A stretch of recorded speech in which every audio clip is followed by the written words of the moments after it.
Hey there, it is me, Alex, your bro-in-law, and I wanted to do a video response to same old G asking the question, what are your paradigm shifts in role-playing games? Basically, what are things that you thought about in this way and then you played something new or had a revelation and it changed the way that you liked to play games.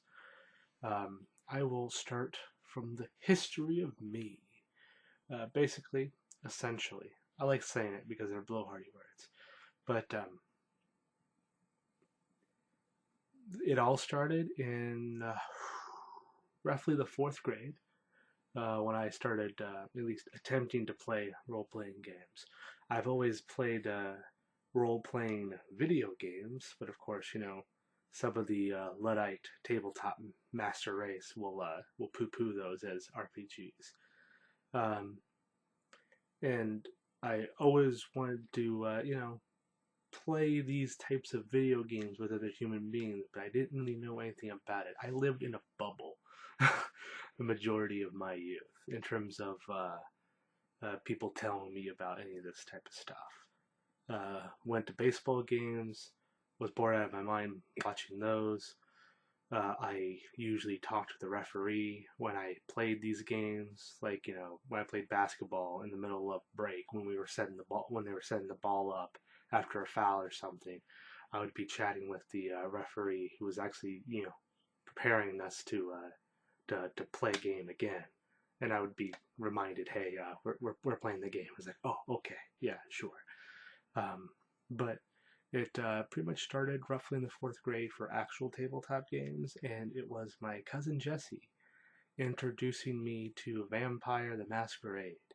And after I came up with a character concept, I was told by him that I really wasn't cut out for it in terms of he didn't think I was mature enough to fully grasp the game. And after crying many tears, uh, not really. It was just more like, oh, that's disappointing. I already faced rejection in terms of people being too critical of games. It shifted that mindset to me in terms of um, how judgmental to be when it comes to these things. Because some people, such as myself, don't know any better, and it isn't fair to them. Tell them, inform them, then have them make a decision. But it started with that, and then roughly in the sixth grade, I met best BFFs, best friends for life, Eric Ford, and we played Mech Warrior, and I almost rage quit in terms of a misinterpretations of the rules.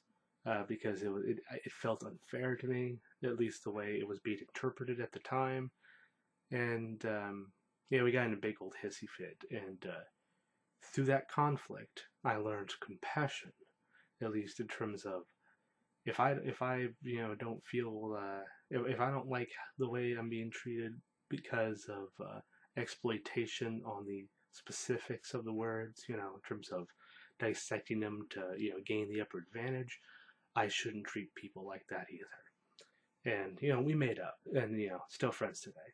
Um, but Then after that, I played a lot of games of mixture of second edition and third edition, and all the we changed variety, and then Warhammer Second Edition, the Warhammer Fantasy RPG. We played the second edition, and that taught me quite a bit about percentile systems and how I really don't care for them in terms of they don't. Yeah, they're a war game. They're RPG. They're a war game, but they're more. Um, they don't give the same narrative flow that I prefer with an RPG. There's too many misses and not enough hits, basically, and I didn't like that. I liked consistency a little bit, which is why I kept going back to a second edition or third edition. It was consistently bad, at least for the GMs that were running it for me. And then I played some Call of Cthulhu, and I was introduced to the cool story bro logic, where people would try to create stories, and it just wouldn't really.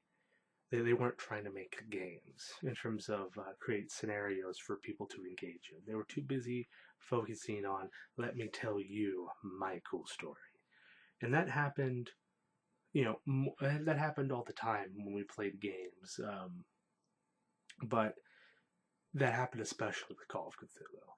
And it's mainly my aversion of why I don't like that game.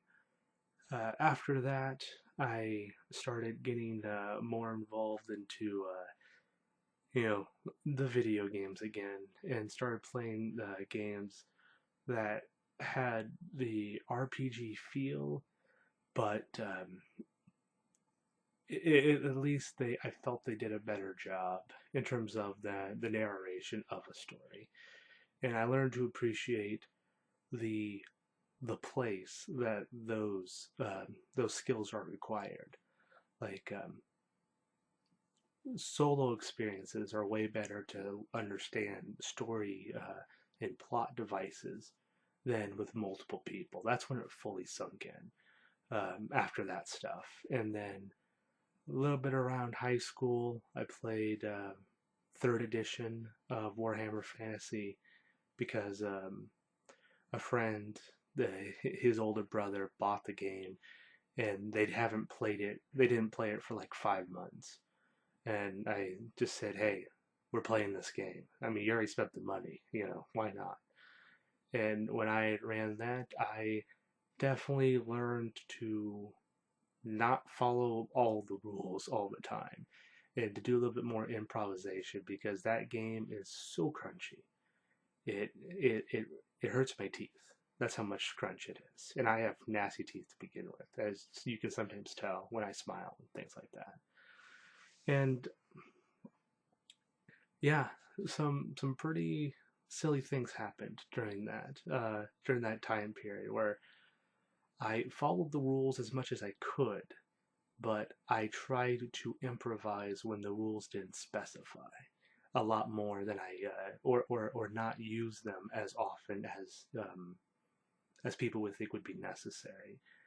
Not completely ignore them, but just if I didn't have to have them roll in a specific manner as dictated by the game, I didn't need to. I didn't do that, and that definitely taught me a lot about how fallible games can be in terms of the people who wrote and designed them. How a lot of people write their books as these are my homebrew rules and settings, and they don't really do a great job conveying them to the reader.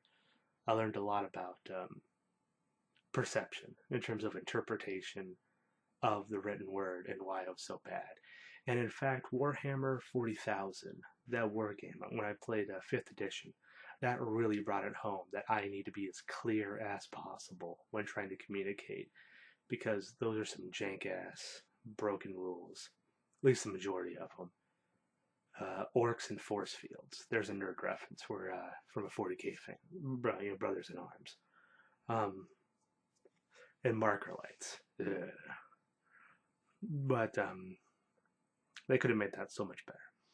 Rambling forward, the big change was joining the Mom's Basement podcast, where Will and Rudy are so dark, so deprived of humanity in terms of being, kind of morbid, that I learned a lot of. I learned to explore things that aren't so fantasy heroic. We went pretty far in terms of the different methods of scenarios and how you can have fun with those ones.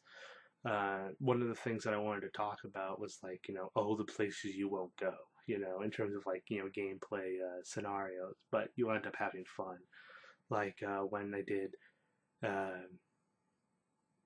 a game of a heist game where the goal was to steal a Wii U from a GameStop, and that was like the big reveal. You know, that was the MacGuffin for the group, or to have it to where the one of the players is a blind, warrior, and he ends up defeating the God King. Like, and I made the God King this super big monster. You know, like he was basically going to just destroy the island.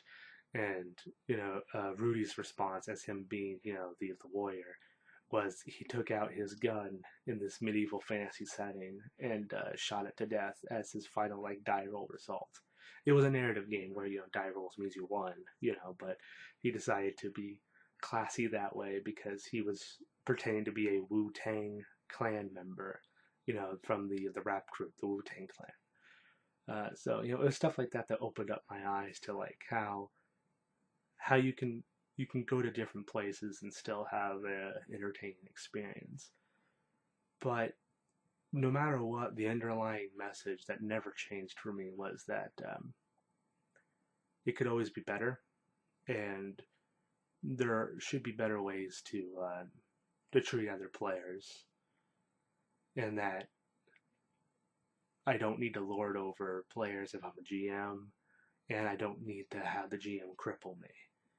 Because like one game I played like a series of games of Star Wars, and that was a very depressing game on the D20 side because the GM was so constrictive over everything that whenever I wanted to I wanted to play my character on a narrative sense, he wanted to pretty much just have everyone treat it like D&D in terms of optimization, and there's your cool story. Like I was playing as an officer, and his goal was to give commands and motivation later on. And I was at a level where I could do that, but I never casted it because it never felt appropriate. I never gained the other character's trust in the story, and the other players questioned me on that, as if they didn't realize, as if they didn't, they didn't know either. So it was definitely an eye opener there about the gamification of a game in terms of trying to provide narrative to it, and why I try to really stick to that kind of stuff. And then of course there is the last shift, which would be trying to reach out more to strangers, and things that came about besides on the podcast would be because I knew those guys from talking to them on forums and stuff like that in terms of having prolonged engagement. Was when when I joined the YouTube RPG Brigade. Remember, once you join, you never leave. But when I joined there, I decided to try and play more with strangers and get a feel for how they enjoy things, because everyone's a stranger and until you get to know them, and sometimes these strangers are from locations that you share similar interests, but they don't have people who share similar interests either in their location. So you can form a bond, be friend, and be merry. And I'm really grateful for that kind of stuff. So that's pretty much all of my switches. I've been disappointed a lot early on, and through those struggles of seeing what I don't like, I became who I am today. So yeah, it's kind of strange because it's not me struggling, because all my struggles are things that mostly like the small, minute details that might help with immersion. Like I sometimes forget like the name of locations or stuff like that because I really don't care about that. It's more about the situation to me. And I haven't improved from that, but yeah, that's pretty much all it is I noticed a lot of garbage, and I tried to correct that by being the things that I don't, by being the things that I do like. It was a reflection, a feedback loop. There we go. So yeah, there you guys go. Hope that was something for you. I did a recap of, yeah, of about 15 years of gaming experience in 15 minutes. So there you go. Have a good one, Samuel G. Have a good one, everyone else. See you later.